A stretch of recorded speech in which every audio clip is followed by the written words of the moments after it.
Esmeralda Quinones. Nice to meet you. Any sister of Pablo's is a sister of ours. Thank you. Okay, this is a story I've read before, but I wanted to read again, just because my sister's here. It's called The Price of Love. In a shock to world markets, the price of love plunged to $50 a barrel. In an effort to stabilize free-falling prices, the ALMN declared an immediate freeze on all love-making for its member countries. Economists the world over scrambled to explain to their citizens how, while the record low prices were a boon to the average consumer, they were in fact bad for the overall economy. But their calculations and analyses were for people who read the news. The average consumer was ignorant of world markets, commodities, futures, and high-yield bonds. The average consumer was only concerned with the price of love at the pump. And for the average consumer, their economy was just fine. Small business owners the world over heard what happened upstream and adjusted accordingly. The florists on the island of Santa Paloma thought it would fall to them to facilitate the new flood of love in their local markets. While the shop hands painted the windows with their new low prices, the heads were in the back, placing double orders. Don Pito celebrated with his best cigar the windfall he anticipated. He walked out to look at the new lettering on the window that his shop boy had just painted. He had just finished, but when he looked past the glass out to the sidewalk, he saw it was beautiful but perfectly useless. There was not a girl on the street who did not already have 1, 2, even 3 flowers in her hair, flowers not purchased in his shop. He told the boy he could take the rest of the afternoon off and return to the back to console himself with his best cigar. His imagined boom had busted in the time it took for him to walk from the back room to the storefront. So much for that. The girls of Santa Paloma were overburdened with flowers, filling their hair, their pockets, their purses, because the blue roses native to the island were now blossoming through every gap in the sidewalk, and even bursting through new cracks to see the sunshine. The girls who had to walk to the grocer had their chores made twice as long, having to insist that no, they cannot accept any more roses, and nor did they want to hear any more poetry. Please, they would say, I don't want to hear about my diamond eyes again. Yes, yes, yes, I know my skin is like a sunset beach. Look, if you really loved me, you would do something useful, like help me carry my bags. Overnight, Santa Paloma became a nation of porters and busboys, carrying bags and boxes for girls overburdened with flowers and with poetry spilling out of their ears.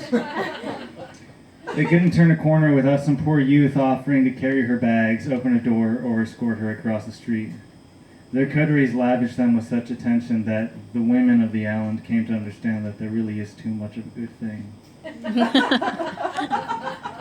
The former communist regime of the place nearly regulated it out of existence, and the capitalist regime that followed made it wildly expensive. The result of either system being that few, save party members or the ultra-rich, were privileged to know its taste. But now love was a drink for the masses. Falling from the sky and bubbling up from the ground, it became as cheap as water, and people sang and danced and drank of love until 3, 4, and 5 in the morning, and still showed up to the sugarcane fields the next day with even more vigor than they had ever known. It was a calamity that all, the great and the small, would feel, the boys and the girls in the streets, the humble florists in their shops, and the mighty love barons in their gleaming desert towers would not escape the consequences. Climate change was suspected to be responsible for the record levels of love in the air, unprecedented since record-keeping began many years ago. And this unfortunate abundance of love, this natural disaster of affection, brought about the consequences of an economic sort.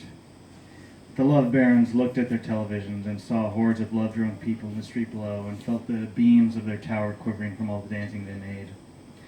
It was for that reason they called the members from the 4 corners of the earth to discuss and resolve the disordering world.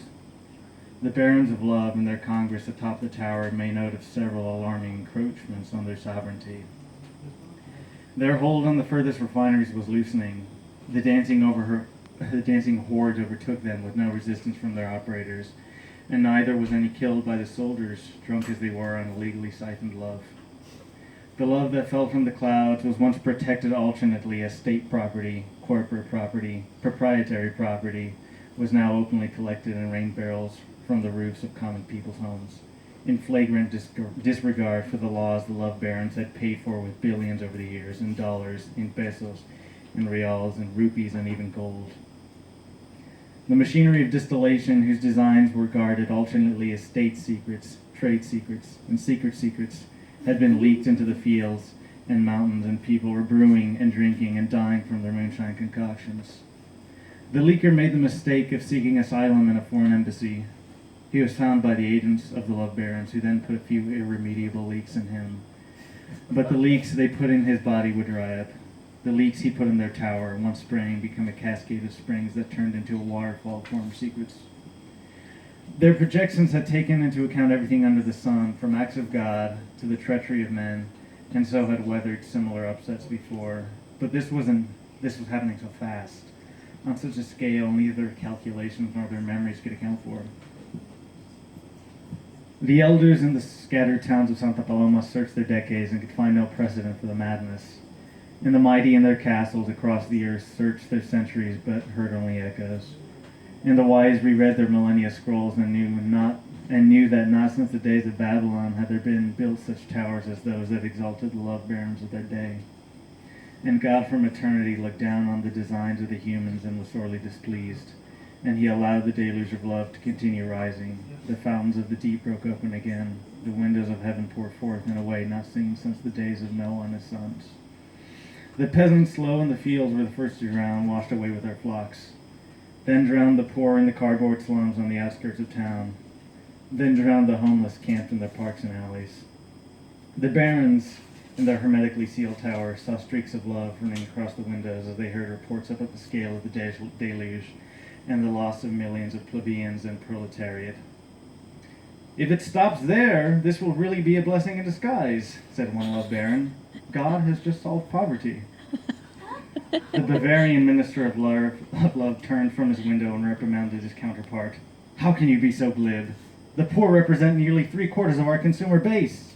He then pointed a fat finger at his face. "You'll eat those words when this is all over." Looking down and seeing the love overtake the base of their tower, they called their servants to prepare their yachts. Looking down and seeing the love still rising, they summoned their slaves and their concubines on the coast to prepare, should the love take over the tower completely.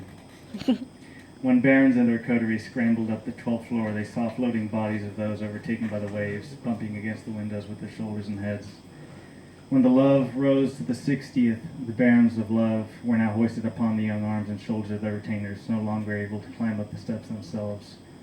A panicked minister announced, "Even if I don't survive this, I hope Giuseppe does. He hasn't finished carving my mausoleum." The waters were pacing them. From beneath they could see the bodies on the surface pressed away by the smooth lines of the hulls of their yachts. "Oh, thank God!" The barons of love were crowded around the observation deck, servants puffing at their sides, holding umbrellas above their heads. A Baroque fountain continued spouting water uselessly into the downpour. The minister of culture thought on Giuseppe. He still hoped that the man was alive, because he realized that even if he survived the flood, he would still die eventually, and he would still need a mausoleum. When the flood receded, the tower floated down with it. After so much rain, it could no more stand erect than a soggy loaf of French bread. It lay flaccid across the desert sand, and all the yachts beached around its head. The animals of the exotic zoo started escaping from their cages 2 by 2, white tigers and peacocks and pythons. They wished they had stocked some more useful animals in there as well as the exotic ones. At least there were no poor people. But then who would take care of the animals? These and other concerns beset the love barons. "I now regret having drowned my slaves and concubines," announced the minister of ice, seeing as so many of the virile men and fertile women had been taken in the flood. Each delegate eyed the other. No one failed to notice a skewed ratio of men to women, and each began counting and calculating against the other. The secretaries, attachés, and aides de camp of every baron eyed the other in the entourage and counted their own number against the remaining concubines. Thank you.